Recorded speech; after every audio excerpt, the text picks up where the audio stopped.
When Daniel took the job, he thought he'd finally found a way to get his life back together. It was a simple caretaker position, an old house outside town, remote but quiet, perfect for someone who wanted to be left alone.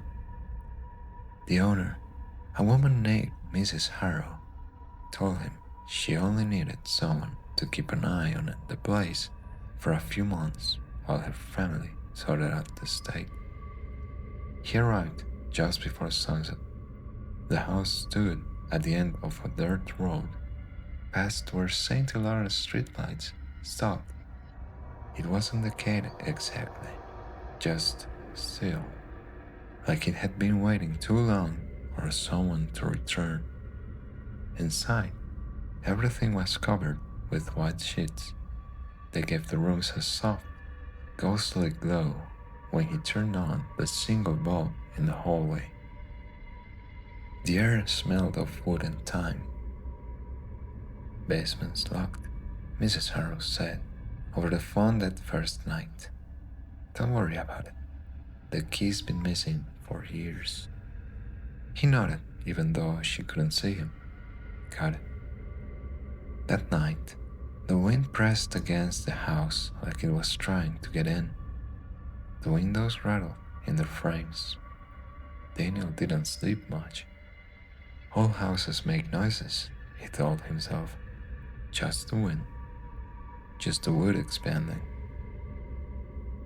But the sound that woke him at 3 a.m. was definitely not the wind. It was a knock. Soft, slow, deliberate.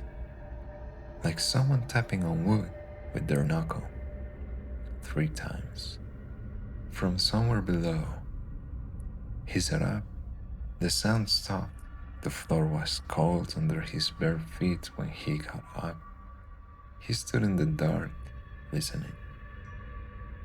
Nothing. Just silence and the house's faint creak. He laughed quietly at himself and went back to bed. Still, the knocking came again the next night, and the next, and the next. Always from the same direction, beneath the floorboards. By the 4th night, he was leaving the lights on. The basement was in the hallway behind the kitchen. Old, thick wood with a rusted latch where the lock used to be. Every time he passed it, he felt the air shift slightly, like the host exhaled from under the door. He started recording the nights with his phone, just to prove it was nothing. But when he played back the audio in the morning, it wasn't what he expected. He heard himself breathing, faint creaks, and then at 3 a.m., the sound came clear as day.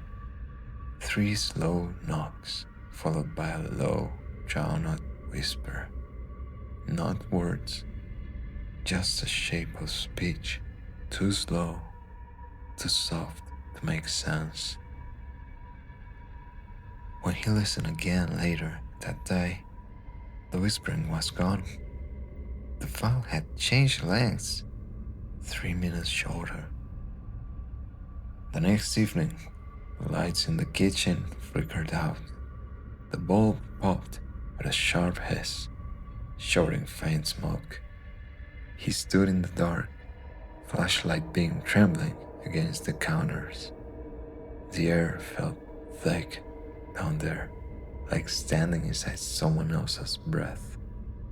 He aimed the light at the basement door. There were marks on it now, long, thin scratches, crawling down the grain like fingernails dragged across damp wood. He touched them. The wood was warm. He backed away, heart pounding.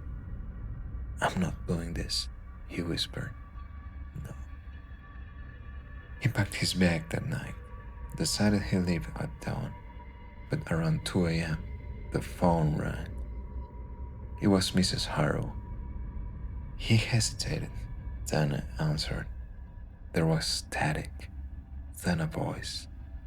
Hers, but off somehow. Like someone trying to remember how to sound human. Daniel, she said softly, you shouldn't leave tonight. He froze. What? Why? You're waking. The line went dead. He didn't sleep. He sat by the window, clutching the flashlight, waiting for sunrise. But at 3 a.m., once again, the air changed. Cold, impossibly cold, like a door had opened to winter itself.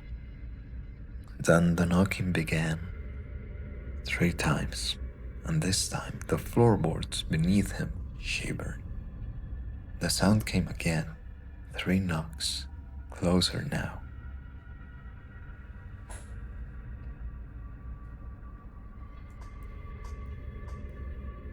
The sound came again, 3 knocks, closer now, like it was moving upward.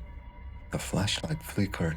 He saw his breath in the beam, and then silence, until something whispered behind him. Daniel. He spun around.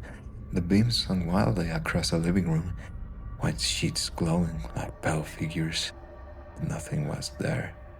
His heart slammed in his chest. He pointed the light toward the hallway. The basement door was open.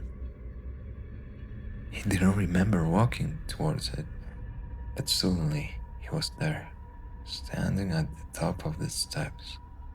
The smell was heavy, wet, metallic. His light barely cut the darkness below. He thought he saw something move, a shape, low and hunched, shifting just out of reach. The steps creaked as he descended. He couldn't stop himself. His body was moving, but it didn't feel like his decision. At the bottom was a small dirt floor and brick walls slick with moisture. In the center stood a chair with something on it. A figure wrapped in plastic. He stumbled backward, but his light caught on something beside the chair, a mirror standing upright, its surface clouded and dark. And then the thing in the plastic moved. Not much, just enough to make the plastic sigh. He screamed and popped the flashlight.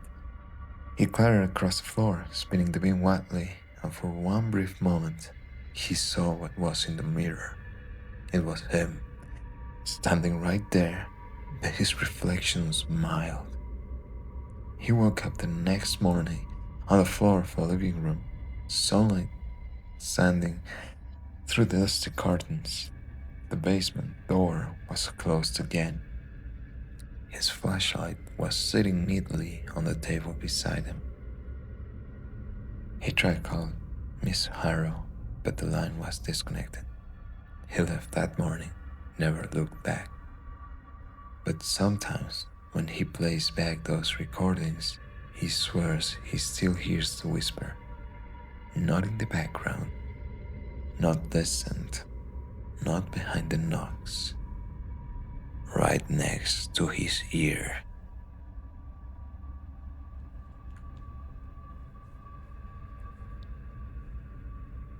So, thank you for listening, and I hope the story gave you a slight fright, as it did to me. Any comments or feedback about the video, I will gladly read in the comments, as I want to improve for future videos and make better content. Without further ado, good night.